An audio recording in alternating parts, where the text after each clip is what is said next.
మేరకు ఆస్తులు సంపాదించారని, దాని నుంచి ఆదాయం తీసుకొచ్చారని తెలుగుదేశం పార్టీ చాలా తీవ్రమైనటువంటి ఆరోపణలు చేసింది. అంతకుముందు శాసనసభ సంఘం కూడా నియమించినప్పుడు వారందరూ కూడా ఆ ఓబులాపురం గనుల్లోకి వెళ్లి చూసి వచ్చిన తర్వాత నివేదిక సమర్పించారు. నివేదిక సమర్పించినా కూడా ఇప్పటికీ కూడా వివాదం సమసిపోలేదు. మొట్టమొదటిగా దాని యొక్క అర్హతలు ఏమిటి, వారికి ఎవరు బదిలీ చేశారు, ఎవరు ఇచ్చారు, వారికి ఉన్నటువంటి అర్హతలు ఏమిటి, ఎక్కడ అతిక్రమణ జరిగింది, ఎక్కడ దాని సరిహద్దులు దాటి తవ్వకాలు జరుగుతున్నాయి అనేటటువంటి వాటి మీద వివాదం ఇంకా ముదురుతూనే ఉంది. తెలుగుదేశం పార్టీ ఇతర ప్రతిపక్ష పక్షాలు కూడా ప్రభుత్వం మీద తీవ్రమైనటువంటి ఒత్తిడి చేయడంతో ప్రభుత్వం త్రిసభ్య కమిటీని నియమించింది. త్రిసభ్య కమిటీ నియమించడంతో పాటుగా దాన్ని వెంటనే ఇది కేవలం కంటి తుడుపు చర్య మాత్రమే అని దుయ్యబట్టడం కూడా ప్రారంభించాయి. వీటన్నిటినీ తిప్పికొడుతూ ఇవాళ గాలి జనార్దన్ రెడ్డి స్వయంగా పత్రికా విలేకరుల సమావేశంతో మాట్లాడుతూ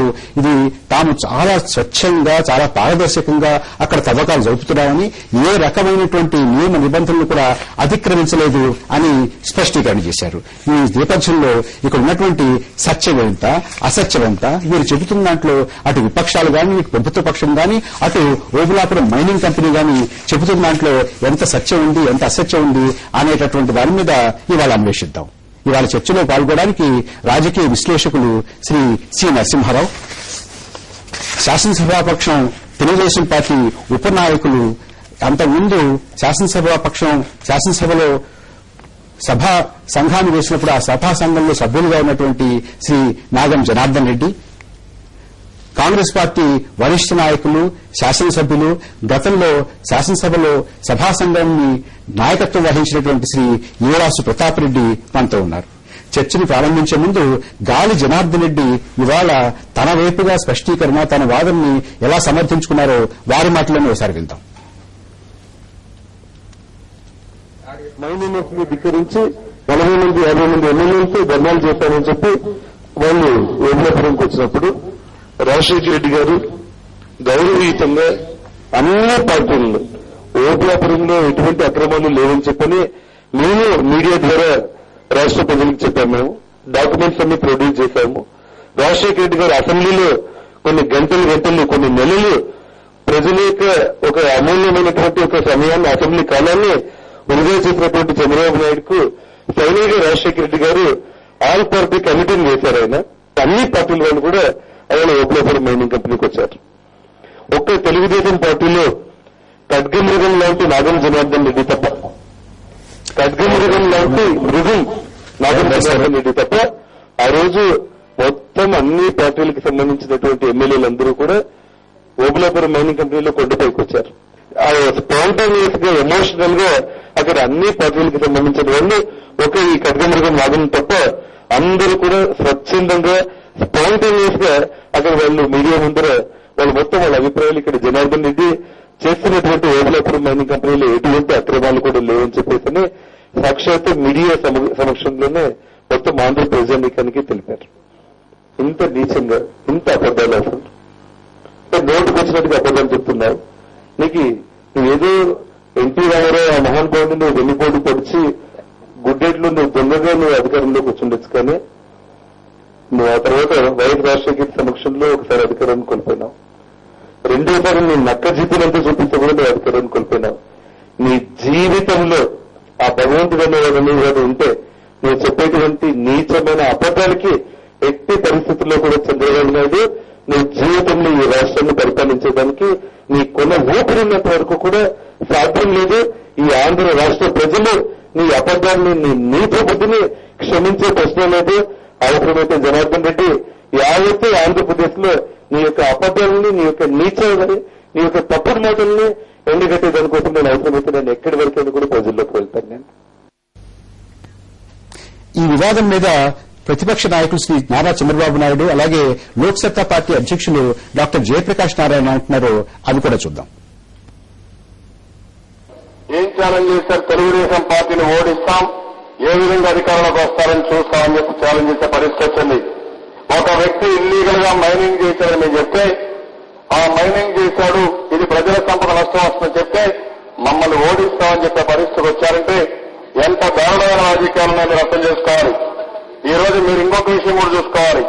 ఆయన కర్ణాటకలో బీజేపీ మంత్రి, ఆంధ్ర రాష్ట్రంలో కాంగ్రెస్ వాళ్ళతో కూర్చొని కీలక రాజకీయాలు చేసే పరిస్థితి వచ్చింది. ఇల్లీగల్ వ్యాపారాలకి రాజకీయాలు కూడా అడ్డం రాకుండా ఉండే పరిస్థితి వస్తున్నాయి. ఇలాంటి సమస్యలు ఉన్నాయి. ఇవన్నీ కూడా మేము ఒకటి ఆలోచిస్తున్నాం. అన్ని రాజకీయ పార్టీల్లో ఈ దేశం కోసం పోరాడే వాళ్ళు సిద్ధంగా ఉన్నారు. కొంతమంది వ్యక్తులు కావాలని అన్యాయం చేసినా, ఇల్లీగల్ మైనింగ్ చేసినా ఆ పార్టీలంతా కూడా దీన్ని సమర్థిస్తారనుకోవడం లేదు. వాళ్ళు కూడా వాళ్ళ పార్టీలకు అతీతంగా ముందుకు వచ్చి దీనిపైన పోరాడవలసిన అవసరం ఉంది. పోరాడతారని చెప్పి ఆశిస్తున్నాం. ఏ మేరకు ఈ గనుల తవ్వకం వారికి హక్కు ఉంది చట్టబద్ధంగా అన్నది నిర్ధారించడం కోసం వెంటనే సర్వే ఆఫ్ ఇండియా ఆధ్వర్యంలో హైకోర్టు అనుమతితో పరిష్కారం చేస్తే అది మొదటి మెట్టు. అప్పటిదాకా ఆంధ్రప్రదేశ్ రాష్ట్ర ప్రభుత్వం ఏ పనులు చేసినా కూడా ఇవన్నీ పక్షపాతంతో చేసినట్టుగా రికార్డులు బట్టి అనిపిస్తున్నారు. జనార్దన్ రెడ్డి గారు, మీరు సభా సంఘం తరపున గతంలో వెళ్లారు, గత శాసనసభలో వెళ్లారు. ఇప్పుడు గాలి జనార్దన్ రెడ్డి గారు చెప్తున్నటువంటి స్పష్టీకరణ కూడా ఉన్నారు. స్పష్టీకరణే కాకుండా వారు చాలా స్పష్టంగా మీరు, మీ పార్టీ, చంద్రబాబు నాయుడు గారు మీరందరూ కూడా నీచమైనటువంటి అబద్దాలు చెప్తున్నారని చెప్పారు. దగులుబాజీ మాటలు మాట్లాడుతున్నారని చెప్పారు. చాలా స్పష్టంగా చెప్పారు. అయినా కూడా అంటే వారు ఏ కాగితాలు కావాలంటే ఆ కాగితాలు చూపిస్తా ఉంటున్నారు, ఏ డాక్యుమెంట్ కావాలంటే ఆ డాక్యుమెంట్ చూపిస్తామని అంటున్నారు. ఎక్కడా కూడా పారదర్శకత ఏమాత్రం కూడా తప్పలేదని అంటున్నారు. ఇచ్చినటువంటి సరిహద్దుల్లోనే మేము మైనింగ్ చేసాము అని అంటున్నారు.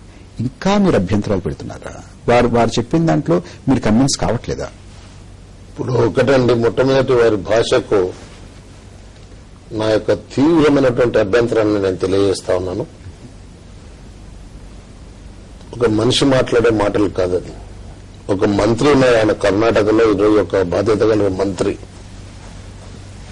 అలా ఎందుకంత ఉక్రోషం వచ్చింది? ఇలా ఆ రోజు సభా సంఘం కాదది, కేవలం ఒక అఖిలపక్ష శాసనసభ్యులతోటి కమిటీని పంపించినారు. ఇలా రోజు బతుకుంటే ఖచ్చితంగా వేసి నిలదీసేవాడిని. ఇవాళ రోషయ్య గారిని నిలదీస్తాను.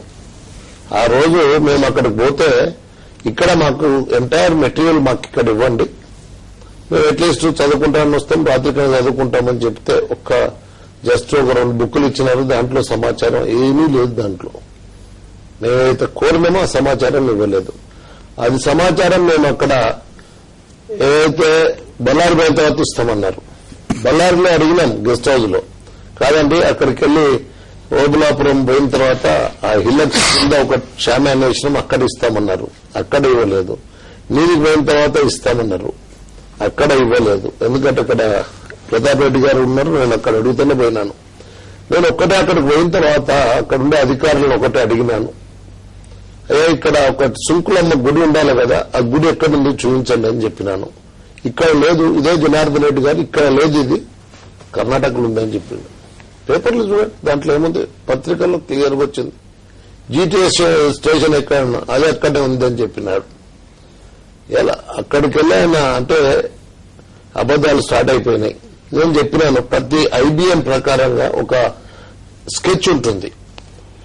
ఆ రోజుల్లో పరిస్థితి లోపల 6 హెక్టార్ల లోపల వీరు మైనింగ్ చేయాలా, ఒక 2 హెక్టార్ల లోపల అక్కడ బౌల్డర్స్ అవి వెళ్తే అక్కడ వేయాలా, ఒక 15 హెక్టార్లేమో ఖాళీ జగ ఉండాలా, 1 హెక్టార్ ఏమో రోడ్డుకు విడవాలా. ఆయనకి ఇచ్చిన దాంట్లో